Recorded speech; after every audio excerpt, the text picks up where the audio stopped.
ચલો આજની આ પ્રેસ કોન્ફરન્સમાં ઉપસ્થિત તમામ મીડિયા સાથી મિત્રોનું ખૂબ ખૂબ સ્વાગત અને વિશેષ આભાર સૌ મીડિયા મિત્રોનો કે આજે સવારથી આપ તમામ મિત્રો અમદાવાદથી છેક ભાવનગર, ભાવનગરથી અમદાવાદ આટલી સખત મહેનત ગુજરાતની અંદર શિક્ષણ વ્યવસ્થા સારી થાય અને શિક્ષણના માધ્યમથી રાષ્ટ્ર નિર્માણ થાય એના માટે તમે યોગદાન આપો છો. બધાનો ખૂબ ખૂબ આભાર માનું છું.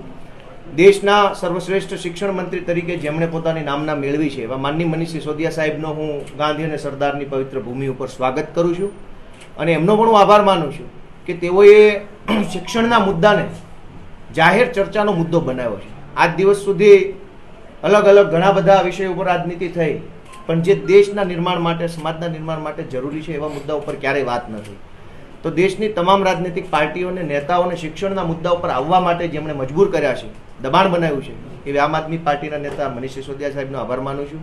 અમારા પ્રદેશ નેતા માનનીય ઈશુદાનભાઈ ગઢવી જેઓ ખૂબ સંઘર્ષ કરી રહ્યા છે, એમનો પણ હું આજના પ્રેસ કોન્ફરન્સના માધ્યમથી સ્વાગત કરું છું. અને વિશેષ વાત ન કહેતા હું માનનીય નાયબ મુખ્યમંત્રી અને દિલ્હી સરકારના શિક્ષણ મંત્રી, આમ આદમી પાર્ટીના રાષ્ટ્રીય નેતા શ્રી મનીષ સિસોદિયા સાહેબને વિનંતી કરું છું કે આગળની વાત રાખે. धन्यवाद गोपाल जी और ईशुदान जी और साथ साथ सभी पत्रकार बंधुओं का, बहनों का भी सबका आभार और विशेषकर उनका आभार जो आज पूरे दिन साथ में भावनगर तक माननीय गुजरात के शिक्षा मंत्री जी की कॉन्स्टिट्यूंसी के स्कूल देखने भी मेरे साथ गए.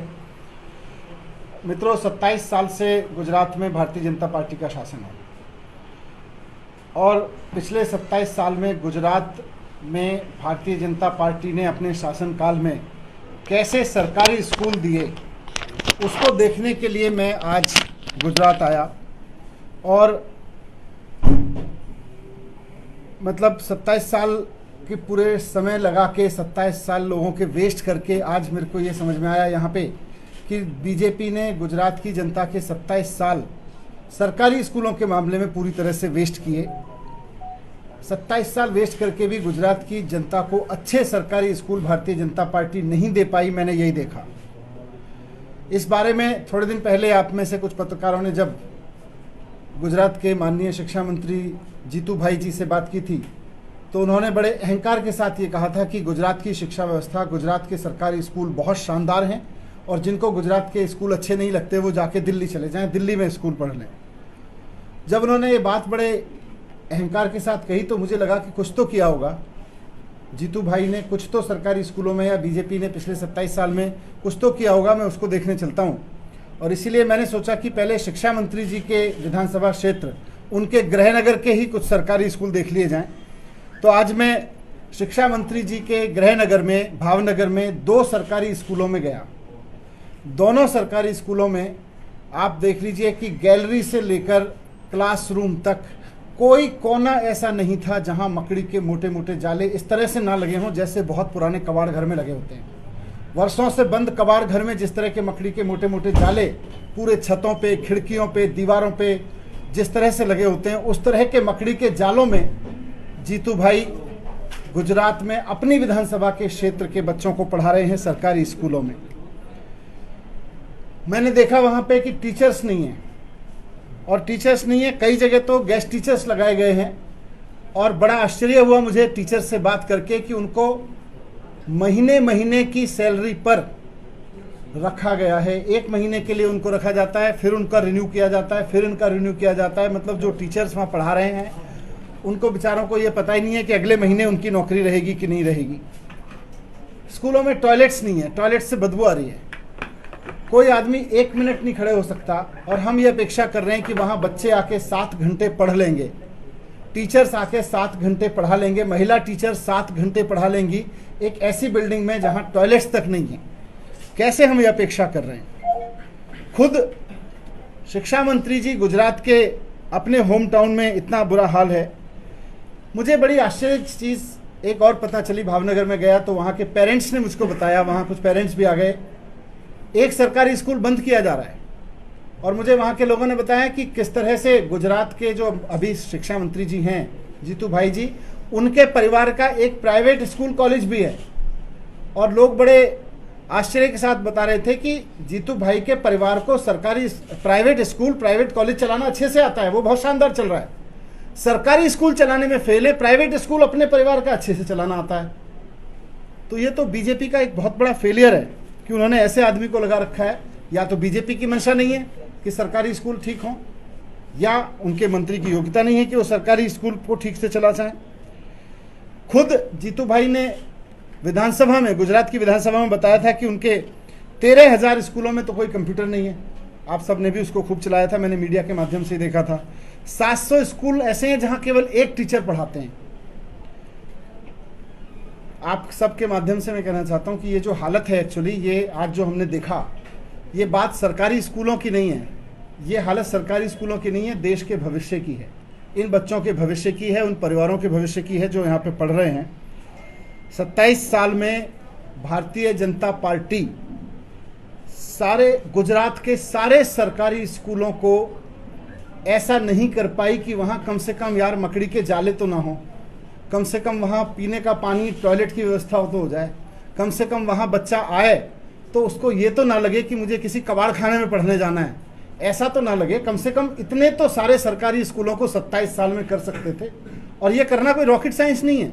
आज जब मैं ये बात कह रहा हूँ तो बहुत जिम्मेदारी के साथ कह रहा हूँ। मैं 7 साल पहले दिल्ली के सरकार में शामिल हुआ, माननीय अरविंद केजरीवाल जी ने वहाँ पे बीड़ा उठाया कि हमें सरकारी स्कूल ठीक करने हैं। अभी मैं एक छोटा सा वीडियो आपको दिखाऊंगा। इससे बुरी हालत थी जैसे आज स्कूल में देख के आया हूँ, इससे बुरी हालत थी 2015 में दिल्ली के सरकारी स्कूलों की। लेकिन अगर 5 साल में एक गंभीर सरकार, केजरीवाल जी की सरकार, दिल्ली के सरकारी स्कूलों को बदल सकती है, तो फिर यहाँ तो 27 साल हो गए भारतीय जनता पार्टी को। क्या भारतीय जनता पार्टी में ये विजन नहीं है या उनकी ये समझ नहीं है कि सरकारी स्कूलों को कैसे ठीक किया जाता है? क्या भारतीय जनता पार्टी ये नहीं सुनिश्चित कर सकती कि गुजरात के सभी सरकारी स्कूलों को कम से कम एक मिनिमम स्टैंडर्ड तक, इतने तक तो ले आए कि वो सरकारी स्कूल ऐसा ना लगे जैसे कबाड़ खाने के दरवाजे खोल दिए। रोज बच्चे पढ़ने आते हैं, रोज बेचारे टीचर पढ़ाने आते हैं वहाँ पे, लेकिन एकदम ऐसा लगता है जैसे कबाड़ खाने के दरवाजे खोल दिए गए हों कई साल बाद, कोई कबाड़ खाना बंद पड़ा हो। मैं तो आज आश्चर्य रह गया दोनों के दोनों स्कूलों को देख के वहाँ पे। मैं आपको एक छोटा सा वीडियो थोड़ा सा दिखाना चाहता हूँ कि दिल्ली में कैसे शुरू हुआ था, उसके बाद में थोड़ी सी 1-2 चीजें और रखूंगा आपके समक्ष, फिर हम सवाल जवाब करेंगे। आजादी के 69 साल। इन 69 सालों में दिल्ली के सरकारी स्कूलों की हालत, जहां लाखों बच्चे पढ़ते हैं, उन्हें बद से बदतर होता देखा है हमने।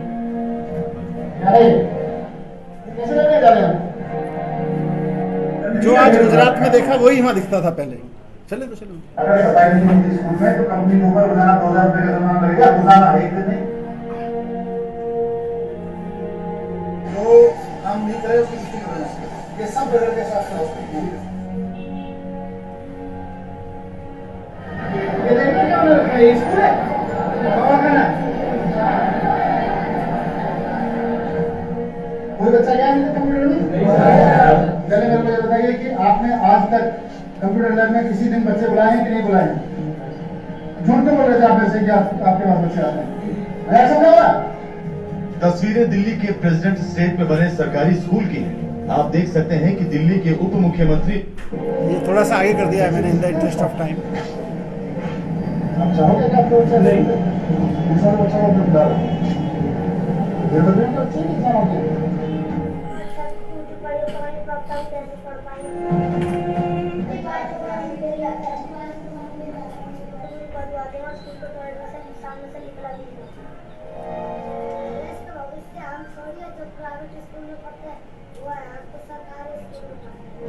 दिल्ली के सरकारी स्कूलों में 16 लाख बच्चे पढ़ते हैं।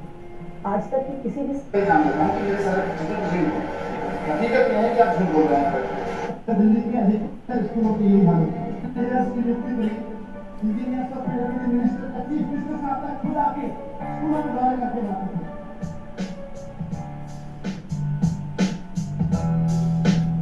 देश का भविष्य हम थोड़ी है, जो प्राइवेट स्कूल में पढ़ते हैं वो है, हम तो सरकारी स्कूल में पढ़ते हैं।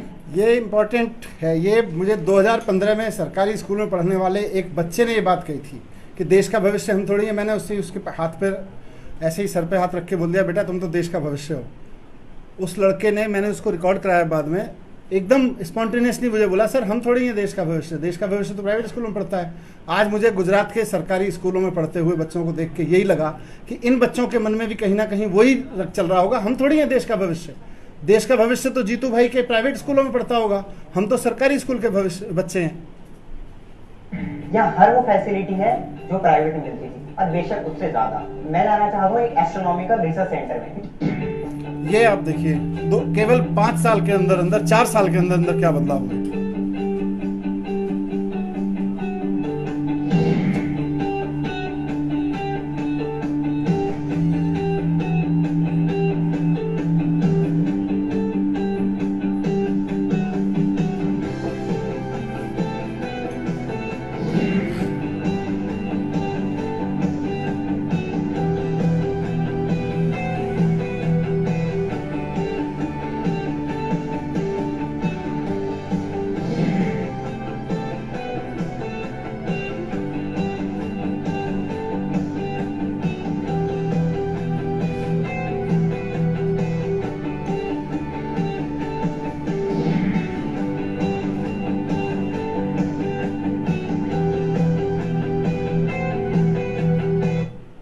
ये सिर्फ थोड़ा सा एक वीडियो रेफरेंस आपके साथ शेयर कर देंगे, रेफरेंस के लिए दिखाया कि 2019 में, आज आप जो पत्रकार साथी गए आपने तो देखा होगा, एकदम यही है, इससे बुरी हालत दिल्ली के स्कूलों की होती थी। आज वही हालत हमने गुजरात के स्कूलों को देखी है। दिल रोता है, इसलिए नहीं कि कुछ राजनीतिक बात है, इसलिए कि आखिरकार ये देश का भविष्य है यार। जिस देश के सपने हम देखते हैं, हम सारे देखते हैं, पत्रकार भी देखते हैं, टीवी को चलाने वाले भी देख रहे हैं, टीवी को उधर दूसरी तरफ लोग देखने वाले भी देख रहे हैं कि देश की तरक्की हो। ऐसे स्कूलों में देश की तरक्की हो सकती है क्या? 27 साल से भारतीय जनता पार्टी कर क्या रही है? अपने शिक्षा मंत्री के इलाके में उनके ऐसे स्कूल हैं। तो मैं एक चीज़ और कहना चाहता हूं कि आज जब मैं आपके साथ में शिक्षा मंत्री जी के इलाके के स्कूलों में गया तो भारतीय जनता पार्टी बुरी तरह से बौखला गई। और आज दिल्ली में उन्होंने दिल्ली के सरकारी स्कूलों में अपने तमाम सांसद उतारे, जाके देख के आओ, केजरीवाल के स्कूल देख के आओ, कुछ तो कमी मिलेगी, कुछ तो कमी मिलेगी। बेचारे सांसद थक गए पसीना बहा बहा के। उनको क्या कमियां मिली? कहीं किसी जगह प्लास्टर रिपेयर हो रहा है, उसका फोटो खींच लाए, कहीं कोई टाइल टूटी मिल गई बेचारे, उसका फोटो खींच लाए, कहीं पे डेंटिंग पेंटिंग का काम चल रहा है, उसका फोटो खींच लाए, कहीं पे व्हाइट वॉश पुरानी हो गई है बेचारे, उसका फोटो खींच लाए। एक भी स्कूल भारतीय जनता पार्टी के सांसदों को ऐसा नहीं मिला आज दिल्ली में जिसके बारे में वो ये कह सकें कि देखो केजरीवाल जी के स्कूलों में मकड़ी के जाले लगे हुए हैं, बोर्ड नहीं है, पढ़ाने की व्यवस्था नहीं है, पानी नहीं है, ऐसा नहीं है, वैसा नहीं है, पर पैचवर्क बेचारे करते घूम रहे हैं। जहाँ कहीं पैचवर्क चल रहा है उसके फोटो खींच के कह रहे हैं देखो ये सरकारी स्कूल, देखो ये सरकारी स्कूल। मुझे आज बहुत गर्व है कि केवल 5 साल में अरविंद केजरीवाल जी ने दिल्ली के सरकारी स्कूलों में वो करके दिखा दिया जो भारतीय जनता पार्टी 27 साल में जिसको टच नहीं कर पाई अभी तक। मुझे खुशी है कि आज इस देश की राजनीति में शिक्षा पे बात हो रही है। मुझे खुशी है इस बात की कि जब मैं गुजरात के सरकारी स्कूलों में गया तो भारतीय जनता पार्टी ने अपने सांसदों का पूरा दल दिल्ली के सरकारी स्कूलों में उतार दिया। इससे बढ़िया मेरे लिए कोई गर्व की बात नहीं हो सकती कि इस देश की राजनीति में शिक्षा पे बात हो रही है।